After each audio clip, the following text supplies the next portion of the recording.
मोर्चा का भी तो एक मंत्री था आलमगीर, जो यहाँ लूट करके जिसके घरों में नोटों की गड्डी, यहाँ के गरीबों के, झारखंड वासियों का पैसा। 1947 में देश आजाद हुआ था। कांग्रेस को देश की जनता ने शासन करने का अवसर दिया था। एक लंबे समय तक उन्होंने शासन किया था, लेकिन क्या कभी किसी ने गरीबों के लिए ईमानदारी से कोई योजना चलाई?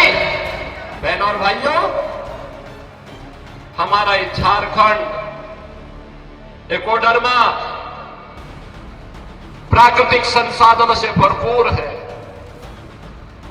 धरती आबा भगवान बिरसा मुंडा की पावन धरा है, शहीदों की धरा है।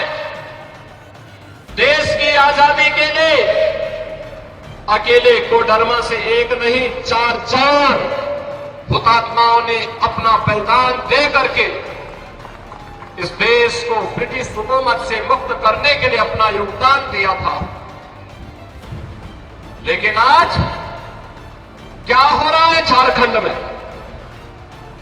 मैं देख रहा था, एक आलमगीर आलम थे, औरंगजेब, देश को लूटा था उसने, देश के पवित्र मंदिरों को नष्ट किया था उसने। और दूसरा, झारखंड मुक्ति मोर्चा का भी तो एक मंत्री था आलमगीर, जो यहाँ लूट करके जिसके घरों में नोटों की गड्डी, यहाँ के गरीबों के, झारखंड वासियों का पैसा, उसके घरों में कैसे नोट की गड्डियां उसके नौकरों और उसके परिवार के अन्य लोगों के घरों में किस रूप में पड़ी हुई थी। ये लूट का इससे दूसरा घटिया स्तर और दूसरा देखा नहीं जा सकता है। और इसीलिए मैं कहने के लिए आया हूं बेटा भाइयों, ये चुनाव उसी विकास के नाम पर जिन लोगों ने आपको छला है, उसको जवाब देने का एक अवसर भी है।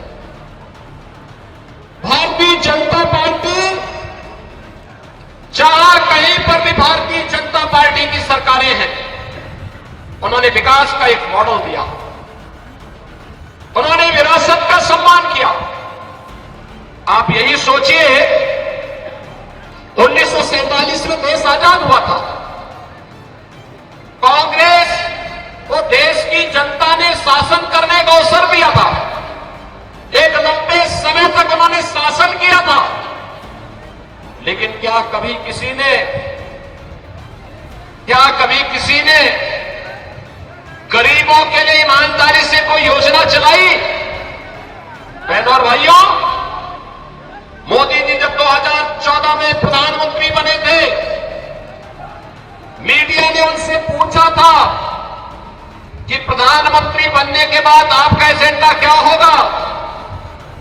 मोदी जी ने कहा, एक लाइन में उन्होंने कहा था, सबका साथ और सबका विकास।